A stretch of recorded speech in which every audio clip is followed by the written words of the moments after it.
Nesse vídeo eu irei contar a história de uma série chamada A Noite Adentro. Fica até o final do vídeo que eu vou explicar tudo sobre essa série com detalhes. Mas antes de começar o vídeo, eu vou pedir para que você deixe o seu gostei, e caso não seja inscrito, se inscreva para receber os próximos vídeos. Sem mais demora, vamos ao recap. Na cena de abertura, um homem chamado Terenzio corre para um aeroporto de Bruxelas. Ele está visivelmente em pânico e com pressa. A maioria das pessoas pensaria que ele está perdendo um voo, mas a verdade não pode estar mais longe disso. Ele pede ao helpdesk qualquer passagem para o oeste, mas descobre que a mais próxima é 2 horas depois. Ainda assim, ele compra a passagem apenas para atravessar o terminal. No mesmo aeroporto, uma famosa influenciadora Inês está conversando por vídeo com uma amiga em Nova York quando, de repente, ela engasga e cai inconsciente. Inês está preocupada, principalmente porque não pode fazer nada para ajudá-la. Do lado de fora, as pessoas que estão assistindo à TV veem que os repórteres e apresentadores do programa ao vivo desmaiaram na frente da câmera. Não apenas isso, mas uma rua inteira de pessoas estão deitadas inconscientes no chão. Os telespectadores acham que deve ser algum tipo de piada, exceto Terenzio, quem sabe o que está acontecendo. Ele diz que é hora de agir e corre para o terminal. Quando um guarda está distraído, Terenzio pega sua arma e pede a todos que saiam do caminho. Ele corre para um voo que está prestes a decolar para Moscou em alguns minutos. Apenas alguns passageiros embarcaram no voo quando ele entra e mantém todos sob a mira de uma arma. O piloto está desaparecido e o copiloto Mathieu não quer ajudar o terrorista. Enquanto eles lutam pela arma, uma bala atinge a palma da mão de Mathieu e o fere. Do lado de fora, os passageiros entram em pânico e a aeromoça Gabrielle tenta mantê-los calmos. Terenzio sai da cabine, perguntando se há piloto a bordo. Uma mulher chamada Sylvie se levanta, embora ela seja apenas uma piloto de helicóptero aposentada. Por ordem de Terenzio, ela e Mathieu decolam com todos os outros passageiros.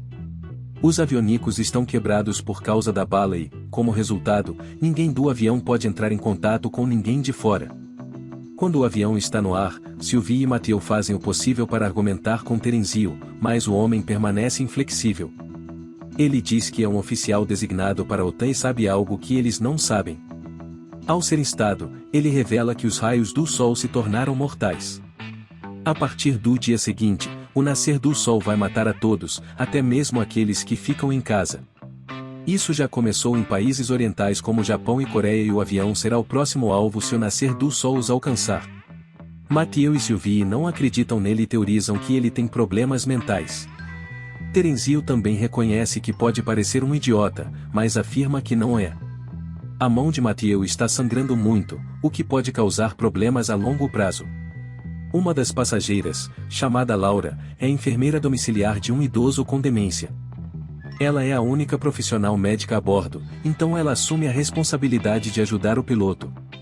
Eles não têm kit de costura para fechar a ferida, então usam uma faca quente. Mathieu grita de dor e os passageiros entram em pânico ainda mais. Mathieu sabe que, se eles começarem a protestar, a vida de todos estará em perigo. Assim, ele diz a eles que pousarão em um local diferente conforme o desejo de Terenzio antes de continuar o caminho para o destino original. Mathieu espera que os caças estão vindo para resgatá-los, já que foram levados sob a mira de uma arma. Mas, por algum motivo, Sylvie sente que estão sozinhos. Um passageiro chamado Ayaz os ouviu falar sobre o sol e suspeita que o piloto esteja mentindo para eles. De repente, um passageiro árabe começa a tossir e fica inconsciente. Ayaz finge estar ajudando e pega a arma de Terenzio no processo. Terenzio está trancado dentro do banheiro por ordem de Ayaz e Mathieu é solicitado a contar a verdade. O piloto revela que eles estão pousando na Islândia porque Terenzio queria ir para o oeste. Lá, a polícia de lá vai prender o terrorista e os outros serão soltos. Ele também conta a eles sobre o sol e como Terenzio acha que ele vai matar pessoas. Isso deixa os passageiros em um frenesi. Eles começam a se lembrar de coisas estranhas que aconteceram antes de embarcarem no voo e estão preocupados com a família. Mathieu acalma a todos e assume a responsabilidade de salvá-los como capitão. Um pouco depois, ele tenta pousar em um aeroporto na Islândia, mas não recebe sinal do controle de tráfego. Quando eles podem ver o chão de perto, eles percebem que vários aviões colidiram uns com os outros e as pessoas estão correndo. Eles finalmente registram que Terenzio estava dizendo a verdade, mas como a pista está bloqueada, eles não podem pousar. O avião só tem combustível suficiente para voar um pouco para o oeste, para a Escócia, portanto, o capitão decide fazê-lo e torcer pelo melhor. Ele tira Terenzio do banheiro para que o homem conte a todos o que está acontecendo. Ele revela que descobriu sobre o sol escutando a conversa de seus superiores. Ele não sabe por que está acontecendo ou se vai parar em breve. Tudo o que ele sabe é que, se quiserem sobreviver, terão que voar para longe do nascer do sol. Enquanto isso, o árabe que desmaiou antes ainda está no chão.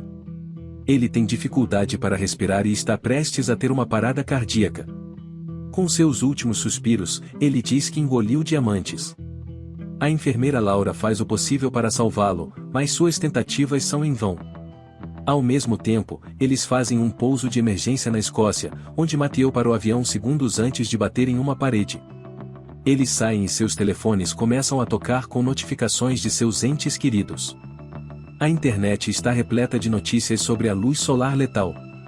Metade do mundo morreu e a outra metade está esperando por sua morte.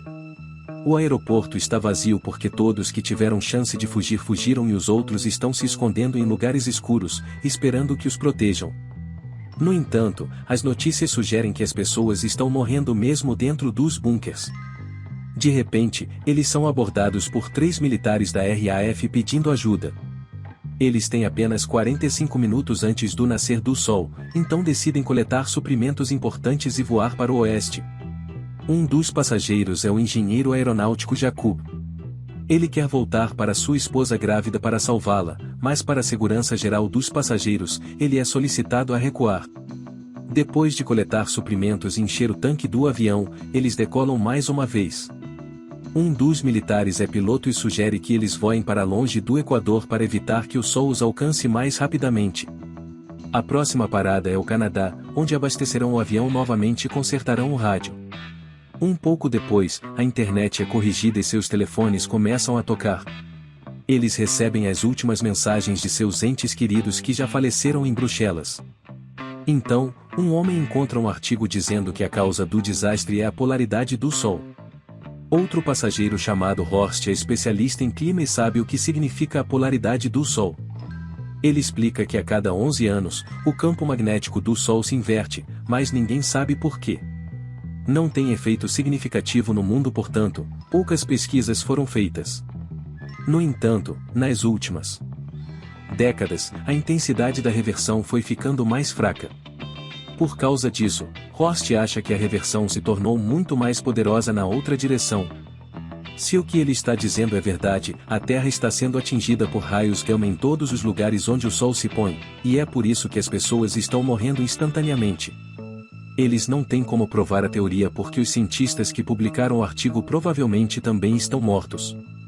Naquele momento, Ayaz descobre uma reportagem dizendo que os militares da RAF que eles escolheram são na verdade terroristas do Afeganistão.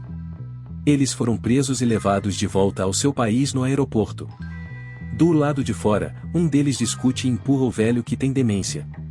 Isso causa sua morte e ganha a desaprovação do passageiro do terrorista. Sylvie conta a Mathieu sobre a notícia e os dois decidem abandonar os terroristas quando desembarcam no Canadá. Alguns minutos depois, eles pousam e têm 2 horas antes do nascer do sol. Várias vítimas da luz do sol estão espalhadas pela cidade. Os terroristas são solicitados a procurar peças de rádio para consertar na loja mais próxima. Eles concordam, mas insistem em levar Gabrielle e Jacob com eles. O problema é que Jacob sabe do plano, mas Gabrielle não. Portanto, quando eles estão na loja e Jacob tranca os terroristas em uma sala, Gabrielle se recusa a ir com ele. Jacob não perde tempo tentando convencê-la. No final, ele chega ao aeroporto enquanto é seguido pelos terroristas, mas Gabrielle fica para trás na cidade. O avião decola sem ela. Os terroristas o seguem e conseguem acertar uma janela com uma bala. Felizmente para os passageiros, apenas cria uma rachadura, portanto, se eles mantiverem uma altitude nivelada, não quebrará. Um garoto com doença terminal chamado Dominique também está no voo. Ayaz tenta conversar com ele, mas sua mãe superprotetora Zara pede que o homem vá embora. De repente, eles recebem um sinal de rádio de alguém no Havaí. A conversa é interrompida, mas eles assumem que alguns sobreviventes estão dentro de um bunker subaquático e é por isso que eles estão vivos. Mathieu quer partir para o Havaí o mais rápido possível, mas Sylvie acha que ir para lá por causa de uma mensagem pouco clara seria estúpido. Enquanto isso, Terenzio fica furioso porque o capitão toma todas as decisões. Ele protesta e todos chegam a um acordo que vão votar para tomar uma decisão a partir de agora. Quando as coisas começam a se acalmar, vários alarmes tocam ao mesmo tempo, indicando um mau funcionamento da aeronave. Ao analisar os problemas, Mathieu descobre que um dos terroristas que estava seguindo o avião antes se prendeu ao trem de pouso. Se ele permanecer lá, eles não poderão pousar. Assim, Mathieu decide voar o mais alto possível para que a temperatura e a falta de oxigênio o derrubem. No entanto, ele não considera a janela quebrada. Por causa da diferença de pressão, ela se quebra causando o caos dentro do avião. As coisas voam para o céu enquanto os passageiros se preparam para o impacto. Mathieu leva rapidamente o avião para uma altitude mais baixa e Jacob usa uma tábua de madeira para fechar a janela por algum tempo.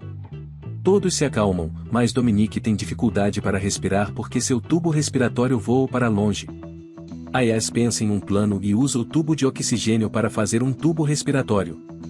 Zara está grata e envergonhada por ter sido má com Ayaz antes. O capitão diz a todos que o Havaí não é mais uma opção porque eles nunca chegarão lá a tempo nessa altitude. A opção mais viável seria pousar em Attu, uma ilha do Alasca. Além disso, a turbulência não foi capaz de se livrar do terrorista enforcado.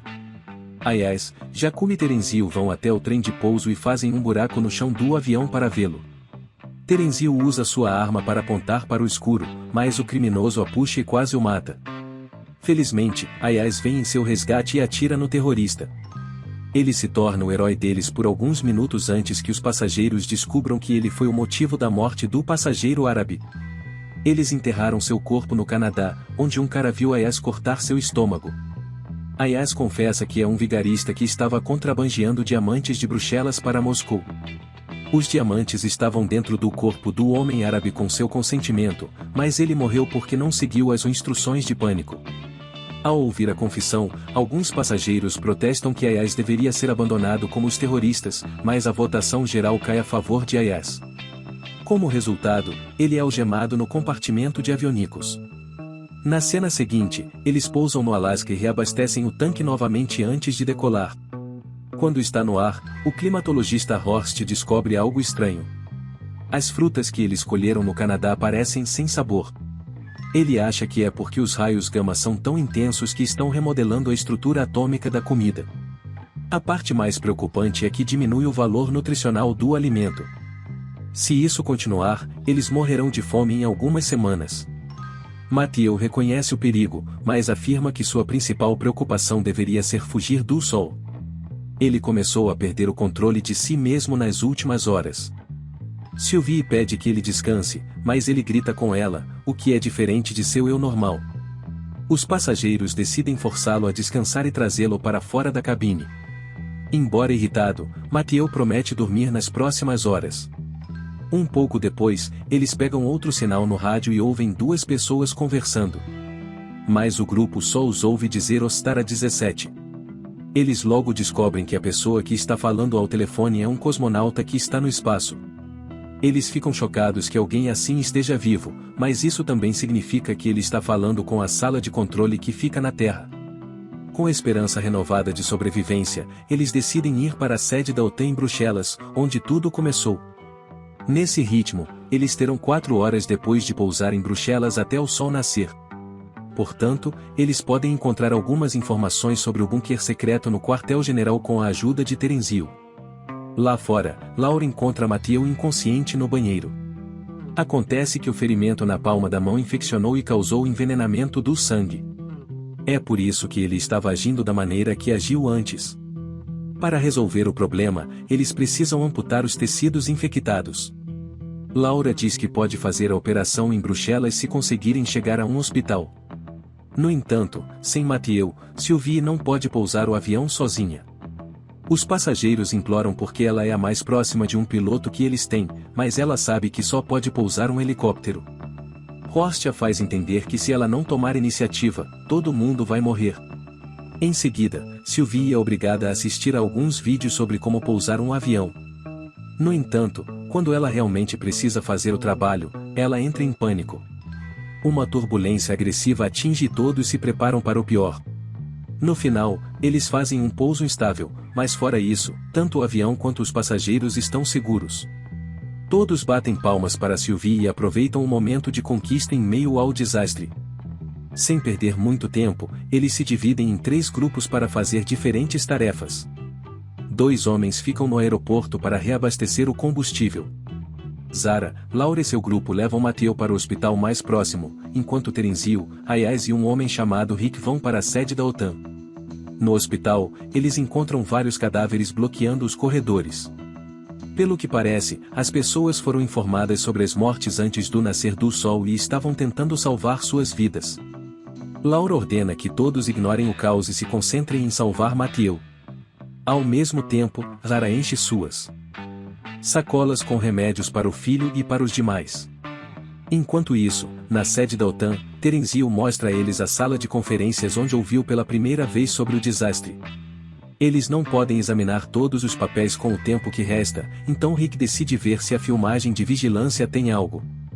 Quando está fora, Terenzio zomba da descendência turca de Ayaz e os dois brigam.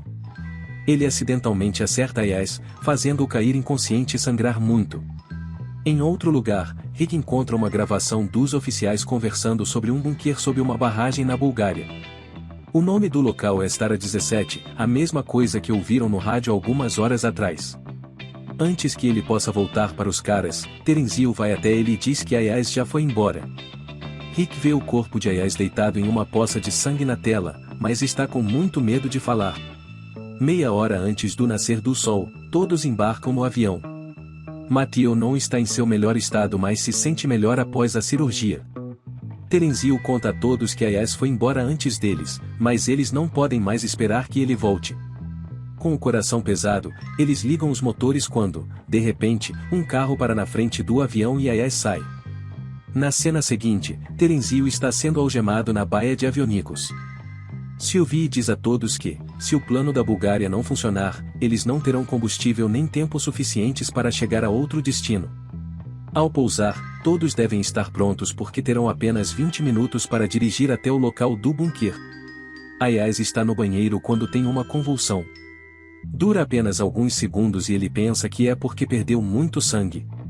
No entanto, ele se abstém de contar aos outros. Quando ele sai para fora, perguntam o que ele quer fazer com Terenzio. Não querendo condená-lo a assassinato, ele permite que o cara vá com eles para o bunker. Um pouco depois, eles pousam em um aeroporto búlgaro e se separam em 2 grupos, em 2 veículos diferentes. Sylvie dirige o primeiro carro e lidera o caminho enquanto Ayaz dirige o segundo. No caminho, ele sofre a convulsão novamente, fazendo com que eles caiam. O primeiro carro já partiu para longe e o grupo não tem como acompanhar no curto espaço de tempo. Em um cruzamento, Sylvie vira à direita e chega a um portão entreaberto. Um passageiro tenta tocá-lo e é arremessado por causa da eletricidade. Além disso, eles precisam continuar pressionando um botão para que o portão permaneça aberto.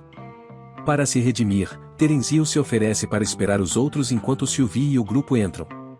Antes de sair, Sylvie o algema no estande para que ele não os traia. Também confirma que ele só estará livre quando o outro grupo chegar. No entanto, Ayaz e o grupo viram à esquerda no cruzamento e chegam a um portão semelhante do outro lado da represa. Eles usam suas roupas para subir e além da entrada. No final, todos chegam à entrada do bunker, embora tenham tomado saídas diferentes. Os passageiros são finalmente recebidos por militares que os recebem no interior e afirmam que aqui estão seguros. Terenzio fica sozinho do lado de fora, pedindo perdão a Deus. À medida que o sol nasce, ele fica de frente para ele e pede que faça o melhor. No final, ele também é morto. Se inscreva para receber os novos vídeos e deixe seu like para apoiar o canal. Obrigado por assistir.